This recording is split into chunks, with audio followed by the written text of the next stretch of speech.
몇 번 말씀을 나눈 적이 있는데요. 복음이라고 하는 단어를 지금은 이제 뭐 복음 그러면 당연히 뭐 예수의 복음 또 뭐 기독교의 복음 이렇게 생각을 하지만 초대교회 때는 복음은 전혀 종교적인 것이 아니었습니다. 복음은 그냥 정치적인 것이었죠. 이 복음이라고 하는 부분이 사실은 그 카이사르의 양아들인 이 옥타비아누스와 굉장히 밀접한 관계에 있는데 조금 설명을 드리자면요. 로마 제국에 있어서 이 율리우스 카이사르, 영어 표현이 이제 줄리어스 시저입니다. 이 카이사르가 굉장히 중요한 기점이 됩니다. 사실 이제 저도 고등학교 다닐 때 세계사를 공부를 한 번도 해본 적이 없어가지고 혼자서 막 따라가려고 하니까 이렇게 머릿속에 전체가 그려지지 않고 파편적으로만 이렇게 막 찾아보다 보니 좀 이렇게 전반적으로 설명을 좀 잘 못 드리는 것 같아서 약간 아쉬움이 있지만 요즘 그래서 공부를 하고 있습니다. 이 카이사르는 알렉산더 대왕보다 더 많은 땅을 정복하고 또 더 많은 땅을 지배를 하고 통일을 시켰다고 합니다. 그가 이제 로마 공화정 시대에는 최초로 임기 6개월짜리, 이제 그 전에는 이제 공화정의 독재관이라고 하면 이제 6개월, 길면 1년 이렇게 이제 그냥 임명이 됐던 것 같은데 최초로 이제 종신 독재관으로 임명이 됐습니다. 그러니까 명칭은 종신 독재관이지만 사실은 실제적으로는 이제 최초의 황제처럼 이렇게 있을 수 있게 된 것이죠. 그런데 한 달 만에 암살을 당하고 맙니다. 그가 죽은 지 2년 후에 삼두정치 시대가 이제 오게 됐는데 이 2년 후에 로마에서는 이 율리우스 카이사르를 공식적인 신으로 추대를 하게 된 것이죠. 그래서 황제가 이제 처음으로 신이 되기 시작을 합니다. 그리고 이 율리우스 신전이 세워지게 됐다고 합니다. 이 카이사르가 죽은 후에 로마는 20년간 내전에 휩싸이게 됩니다. 카이사르의 힘에 의해서 정복이 되고 또 통일이 됐던 로마에 이제 도리어 이제 혼란이 오고 계속 이제 내전에 휩싸이게 됐던 것이죠. 로마는 전통적으로 전쟁이 일어나거나 전투가 일어나면 야누스 신전의 문을 열어두었다고 합니다. 근데 야누스 신전의 문이 20년간 계속 열려져 있게 된 것이죠. 이 20년을 종식시킨 사람이 바로 옥타비아누스입니다. 옥타비아누스는 카이사르가 암살당하기 전에 이제 뭐 우연인지는 모르겠지만 뭐 그게 전통이었는지 모르겠는데 미리 유언장을 작성을 해뒀는데 이 유언장에 자신의 후계자로 제1 후계자로 점 찍어둔 사람이 바로 옥타비아누스였던 것이죠. 옥타비아누스는 카이사르의 양아들이었습니다. 그런데 이 옥타비아누스가 20년 만에 모든 전쟁을 종식을 시킵니다. 그리고 이제 로마의 바깥에서 전쟁을 마치고 돌아오고 있는데 그가 로마에 당도하지도 않았을 때에 로마 원로원에서 이미 이 옥타비아누스에 대해서 여러 가지 호칭을 붙여줍니다. 그러니까 당시에 이제 로마인들 같은 경우에는 이름을 보통 이제 두 단어로, 평민들 같은 경우에는 두 단어로 이름을 붙이고 귀족들 같은 경우에는 세 단어로 이름을 붙인대요. 그런데 이 옥타비아누스 같은 경우에는 그가 로마로 돌아오기도 전에 한 단어의 이름을 더 붙여줍니다. 그게 바로 아우구스투스, 그리고 또 한 단어가 더 있네요. 신의 아들이라고 하는 이 두 단어를 새로 붙여주게 돼서 이 옥타비아누스는 네 단어로 만들어진 이름을 가지게 됩니다. 그 이름이 뭐냐면 임페라토르 카이사르 디비 필리우스 아우구스투스라고 하는 이름인 것이죠. 임페라토르 같은 경우에는 이제 승리자 뭐 이런 뜻이 되고요. 그리고 아우구스투스는 이제 존엄자 이런 뜻이 되고, 그리고 디비 필리우스는 신의 아들 이런 뜻이 됩니다. 그러니까 신의 아들, 승리자이며 존엄자인 카이사르가 이제 자신의 이름이 된 것이죠. 그래서 이제 뭐 이 중에서 뭐 임페라토르 같은 경우에는 영어에서 이제 엠페러 뭐 황제 이런 거에 전통적으로 쓰이게 되고, 카이사르 같은 경우에는 이제 뭐 제독 뭐 이런 데에 뭐 장군 뭐 이런 쪽으로 쭉 쓰이게 되는 그 이제 원천이 바로 이 아우구스투스에게 있었던 것이죠. 성경에서는 이 카이사르 아우구스투스를 가이사 아우구스도라고 부르게 됩니다. 가이사 아우구스도 이후에 로마 제국의 평화는 약 한 200년 가까이 지속이 됩니다. 그래서 이 로마를 통한 평화, 팍스 로마나라고 하는 이 표현은 팍스 아우구스타, 그래서 아우구스도에 의한 평화라고 하는 의미와 동일하게 될 정도로 이 가이사 아우구스도는 로마에 있어서 굉장히 큰 영향을 미치게 되고 초대 황제로서 지내게 되죠. 가이사 아우구스도가 이제 죽은 후에 이 아우구스도 역시도 신으로 추대가 되게 됩니다. 그리고 그의 업적을 기리고 찬양하는 역사가들과 신인들이 이 가이사 아우구스도가 태어난 날을 축하하며 표현했던 것이 신의 아들 가이사 아우구스도의 복음의 시작이라고 표현을 하게 됩니다. 사실 정확하게 이 표현 문구가 있지는 않아요. 그런데 많은 사람들이 그냥 가이사 아우구스도에 대해서 부를 때에 신의 아들 가이사 아우구스도라고 이야기를 했고, 또 많은 역사가들이나 또 시인들이 예전에 이제 제가 보여드렸던 그 자료에서 기억을 하실는지 모르겠지만 그 자료에서 보면 구세주 그리고 복음의 시작 이런 부분들이 예수에게 칭해졌던 것이 아니라 가이사 아우구스도에게 칭해졌던 그런 것이었죠. 그래서 명확하게 신의 아들 가이사 아우구스도의 복음의 시작이라고 로마 사람들은 종종 이야기를 했었는데요. 오늘 마가복음의 처음이 바로 이렇게 시작을 합니다. 하나님의 아들 예수 그리스도의 복음의 시작은 이러하다.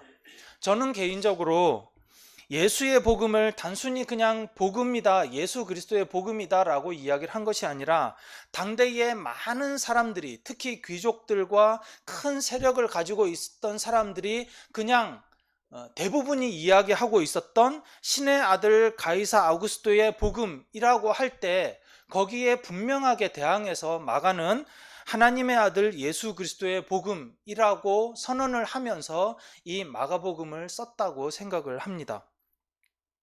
마가복음은 신약 성경 중에 가장 먼저 기록된 책이라고들 이야기를 합니다. 마가복음은 AD 60년대 중반에 기록된 것으로 추정이 되는데, 이 AD 60년대의 중반은 사실 예수님께서 죽으시고 부활하신 승천하신 그 이후에 약 한 30년 정도의 시간이 흘렀을 때죠. 그런데 이 30년 정도의 시간 동안 이미 그리스도인들은 굉장히 많은 핍박을 받고 있었습니다. 유대인들 중에서도 특히 예수를 추종하고 있는 이 사람들 가운데서 이 많은 사람들은 굉장히 많은 오해에 시달렸었고, 특별히 이제 우리처럼 이렇게 성찬식을 한다든지 이렇게 하면 그러잖아요. 이거는 예수의 피고 이거는 예수의 몸이다. 그러면 그걸 막 소문을 이제 와전을 시켜가지고, 야, 거기서는 인육을 뜯어 먹는다. 이런 식의 소문들이 막 퍼져 나가게 되고, 되게 이상한 소문들이 막 만들어지고 퍼져 나가게 됩니다. 그 사이에 이제 여러 황제들이 바뀌게 되죠. 네로 황제도 있게 되고, 그 이후에는 칼리큘라도 있게 되고, 이런 황제들이 대부분 했던 것들이 다 그리스도인들을 박해를 하죠. 이 비슷한 시기에 마가복음이 쓰여지기 직전인지 직후인지 명확하지는 않지만 그 무렵에 사도 바울도 순교를 당하게 되고, 이 마가의 스승이었던 베드로 역시도 그 즈음에 순교를 하게 됩니다. 그러니 이런 상황에서 그리스도인들은 당연히 죽음 앞에 위축될 수밖에 없고, 더욱더 지하로 숨어 들어갈 수밖에 없고, 어떤 사람들은 배교를 하기도 하고, 또 어떤 사람들은 잘못된 복음에, 이단 복음에 빠져들어가기도 하고, 굉장히 혼란스러운 상황이 그들 앞에 있었던 것이죠. 그런 속에서 마가는 굉장히 큰 용기를 내서 죽음 앞에 두렵고 위축된 그 예수의 제자들에게, 특히 로마에 있는 그리스도인들, 더군다나 그 가운데서는 굉장히 많은 이방인 그리스도인들, 힘과 또 가이사의 그런 복음 속에서 살아가고 있는, 그 문화 속에서 살아가고 있는 그 이방인 그리스도인들에게 예수의 복음에 대해서 그가 기록을 한 것이죠.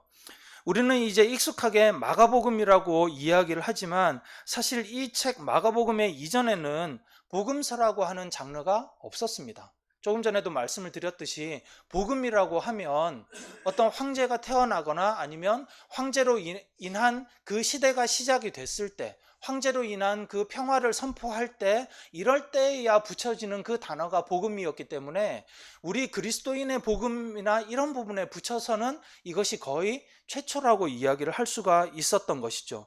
이전까지는 복음이라고 하는 것은 황제의 등극을 찬양하기 위한 어떤 문학적인 소품, 문학적인 소도구였었지만 이제 마가는 진정한 복음은 예수에 의한 것이라고 고백적인 선언을 하고 있는 것입니다.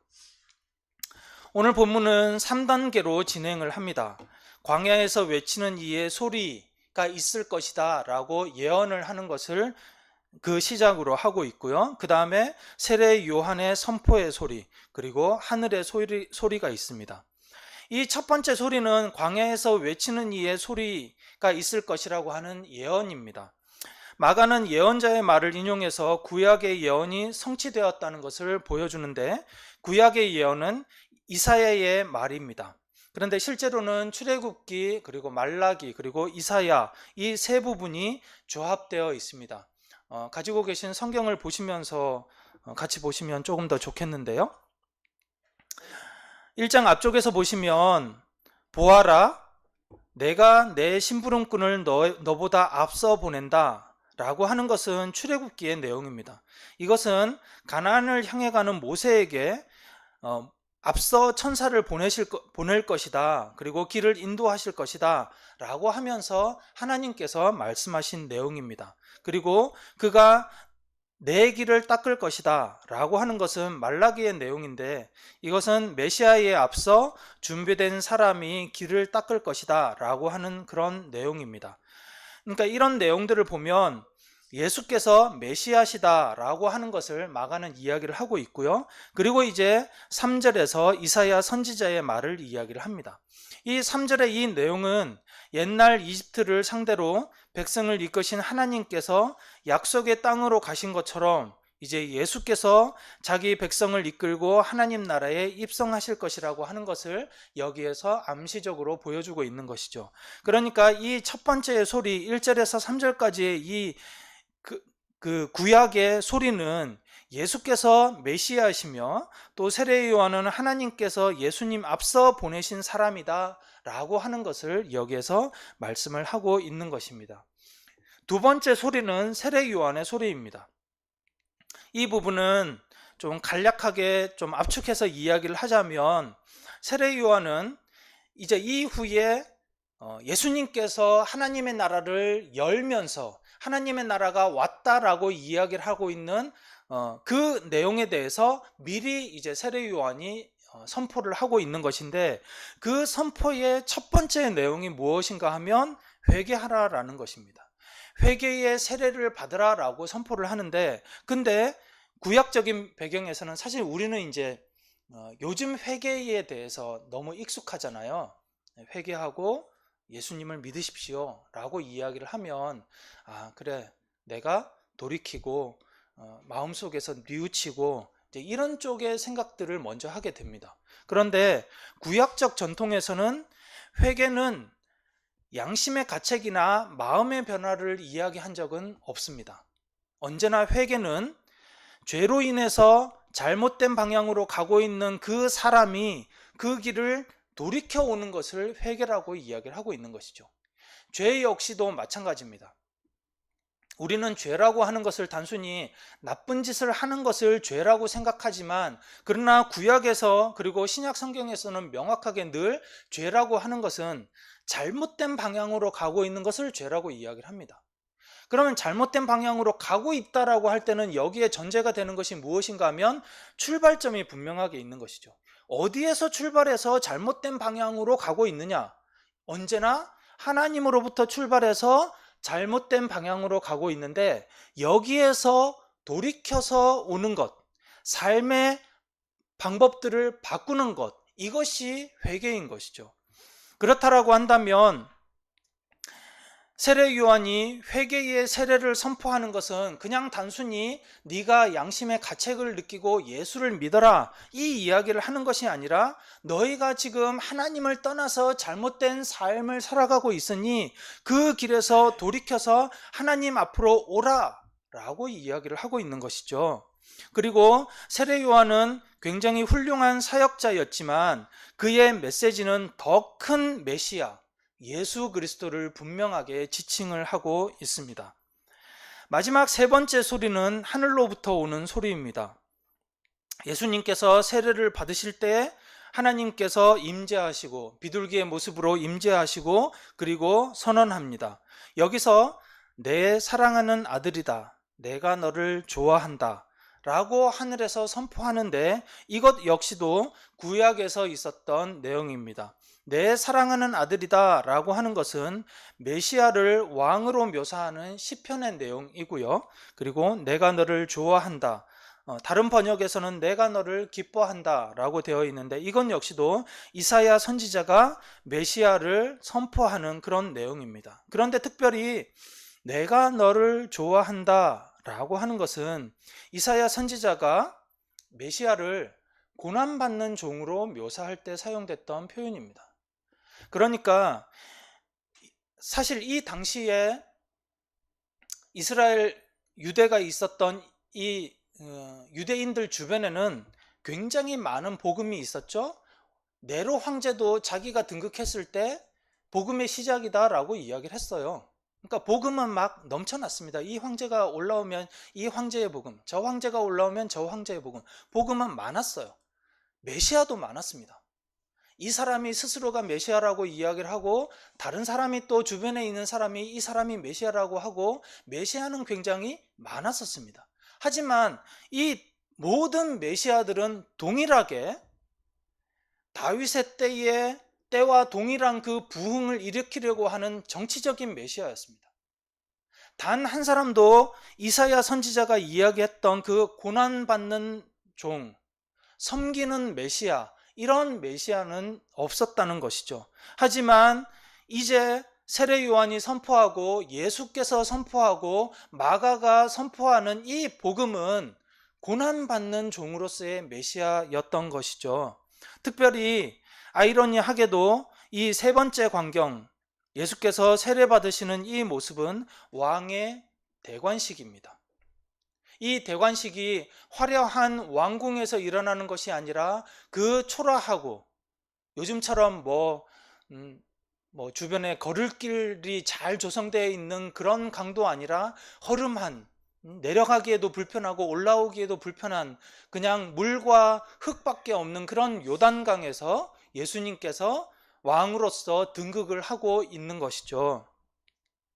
그런데 예수께서 메시아로 오신 것은 수백 년 전부터 하나님께서 이미 예언하시고 약속하시고 그리고 홀로 준비하신 그리고 친히 만들어 오신 그 메시아이신 것입니다. 하지만 하나님의 이 수백 년 준비하신 사역에도 불구하고 이 소리들에 귀 기울이는 사람은 소수였습니다. 물론 예수님께서 오셔서 사역을 하실 때 어마어마하게 많은 사람들이 예수님을 메시아라고 생각을 하면서 예수님을 추종하고 따랐지요. 하지만 그 속에는 불순한 의도를 가지고 있는 사람들도 많았었고 그리고 또 많은 사람들은 예수님께서 자기들이 생각하는 그런 메시아가 아니라는 것을 알았을 때에 많은 사람들이 떠났습니다. 예수님의 제자들 중에서도 많은 이들이 떠났었죠. 이사야 선지자는 메시아가 고난의 종으로 올 것이라 예언했습니다. 나라를 회방하고 다윗의 때와 같은 영광을 회복할 사람이 고난의 종으로 매맞고 핍박받는다는 것을 예수님의 제자들조차도 전혀 상상하지조차 못했었습니다. 그 어느 선지자보다 큰 사람이라고 했던 세례 요한은 왕의 앞에서 보내심을 받은 메신저였지만 대사였지만 그의 모습은 누가 보더라도 허름하고 초라했습니다. 왕의 대관식은 화려한 왕궁이 아니라 허름한 강가였습니다. 무엇 하나 사람들의 이목을 끌만한 것이 없고 사람들에게 매력적으로 다가갈 것이 전혀 없었던 것이죠. 이것이 예수 복음의 비밀입니다. 로마 복음은 명확했습니다. 어떤 학자가 로마 복음을 이렇게 단순하게 공식처럼 만들었습니다. 로마 제국의 종교로부터 시작을 해서 전쟁을 치르고 승리하고 거기서 이루어지는 평화입니다. 이것은 힘에 의한 승리이고 가진 자가 누리는 평화입니다.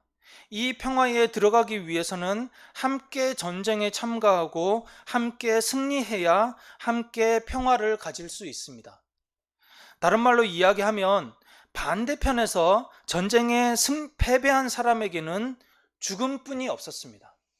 죽지 않았다면 그들에게 남는 것은 딱 하나, 평생 동안 죽을 때까지 전쟁 빚을 갚는 채무 관계에 있었고, 그리고 노예로 살아가는 것밖에 없었습니다. 그런데 지금은 더 복잡해졌습니다. 우리가 살아가고 있는 2024년에 이 대한민국 땅에는 황제도 없고 우상에게 절하지 않아도 됩니다. 황제를 믿을 것인가 예수를 믿을 것인가 고민하지 않아도 됩니다. 예수를 믿는다고 핍박도 받지 않아도 됩니다. 하지만 사람들은 예수의 복음을 원하지 않습니다.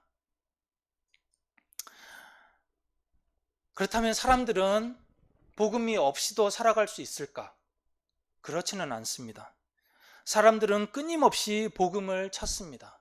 다만 그들이 찾는 것은 예수의 복음이 아니라 다른 종류의 복음들을 찾고 있는 것이죠. 하루에도 저한테 수십 개씩 문자가 옵니다. 근데 그 문자에 제가 아는 사람이 저한테 보낸 문자는 하루에 한 건이 있을까 말까 합니다. 나머지 수십 개의 문자는 끊임없이 저에게 여기 투자해라, 저기 투자해라, 여기로 오면 자신들에게 오면 돈이 있다, 그 이야기뿐입니다. 제가 아침에 이제 지하철을 타고 홍대 입구역에서 이렇게 환승을 해서 다른 걸로 이제 갈아타고 가거든요. 근데 이제 환승을 해서 가는 그 구간이 꽤 길어요. 천천히 가면 한 10분 정도 걸리고 보통 제가 평소에 속도로 가면 한 6분 정도 걸립니다. 그런데 거기에는 이제 중간에 그 평지 에스컬레이터 같은 이런 것도 있고 그러거든요. 한 50%의 사람들은 이동 중에도 계속 스마트폰을 봐요. 제가 이제 가면서 뭘 보고 있을까 이렇게 보거든요. 보면 뻔합니다. 몇 가지 종류 중에 하나예요. 유튜브를 보거나 영상을 보거나 아니면 게임하고 있거나 아니면 게임 중계를 보고 있거나 여성들 같은 경우에는 쇼핑몰 보고 있어요. 게임하고 뭐 한 4종류 5종류 그 안에서 다 그러고 있는 거예요. 아직 굳이 걸어가면서까지 저거를 해야 되나 싶을. 근데 그냥 아마 제가 생각할 때는 일을 하거나 직장인이라면 일을 하는 시간을 제외하면 끊임없이 여기에 빠져 있지 않을까 생각을 해요. 그러니까 사람들은 끊임없이 몰입할 거를 찾고 있는 것 같습니다. 나를 만족시키고 내가 기분 좋아지고 나에게 무언가 즐거움을 줄 수 있는 그런 거를 끊임없이 찾고 있는 것 같아요. 근데 그 가장 중심에는 무엇이 있을까? 결국에는 돈이 있다라는 것이죠. 저희 아이가 이거 말 안 해야 되는데 네. 네. 단순하잖아요, 그죠? 왜 대학을 가려고 할까? 대학에 학문이 있어서 예전에는 분명히 학문이 있기 때문에 갔거든요. 우리의 선조들은 공부를 시키려고 할 때 단순히 돈을 벌기 위한 수단으로 공부를 시키지 않았거든요. 지혜롭게 살기 위해서, 인간답게 살기 위해서, 더 나은 삶을 살기 위해서. 물론 그 중에는 나라의 부강과 돈을 잘 벌기 위한 그런 부분들이 분명하게 있었겠으나 더 큰 목적의 학문들이 분명하게 있었다라는 것이죠. 하지만 지금은 뻔합니다. 돈 많이 벌기 위해서 좋은 대학을 가는 것이고 좋은 대학을 나와서 더 큰 대기업에 가기 위한 것이고 대기업에 가서 돈 많이 버는 것이고 돈 많이 벌어서 더 많이 소비하기 위한 것이고 결국 사람들이 끊임없이 그 소리를 귀를 기울이려고 하는 것은 투자하라, 소비하라, 돈이 여기에 있다, 이것뿐인 것 같습니다. 풍요와 번영을 주는 복음을 찾고 있는 것이죠. 그런데 문제는 교회 역시도 마찬가지라는 것입니다. 예수의 복음이라고 생각하는 그것이 예수의 복음을 가지면서 언제부터 핍박이 없어졌는가? 황제와 돈이 붙었을 때, 황제와 예수가 함께 가기 시작했을 때부터 핍박이 없게 되었는데, 이때부터 예수의 복음이 돈과 함께 가기 시작했다는 것이죠.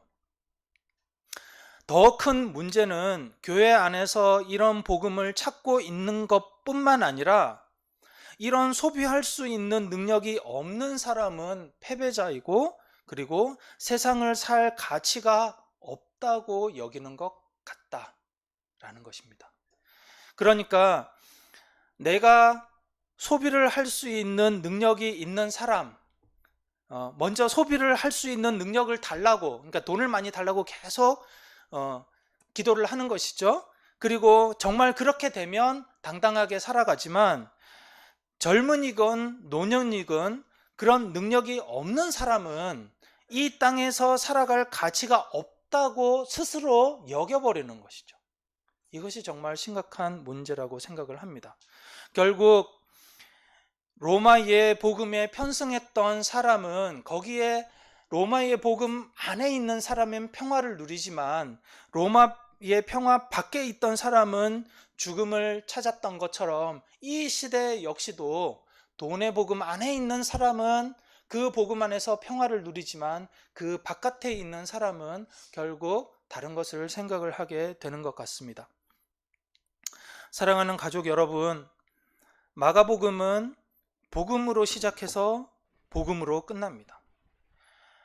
이 초라해 보이는 예수의 복음이 어떻게 세상을 이기고 어떻게 세상 속으로 전파되어 가는지를 명확하게 보여주고 있고, 마가는 분명하게 그 복음을 가지고 살아가고 있었던 그런 사람이었을 뿐만 아니라 그런 공동체 속에서 있었던 사람이었던 것이죠.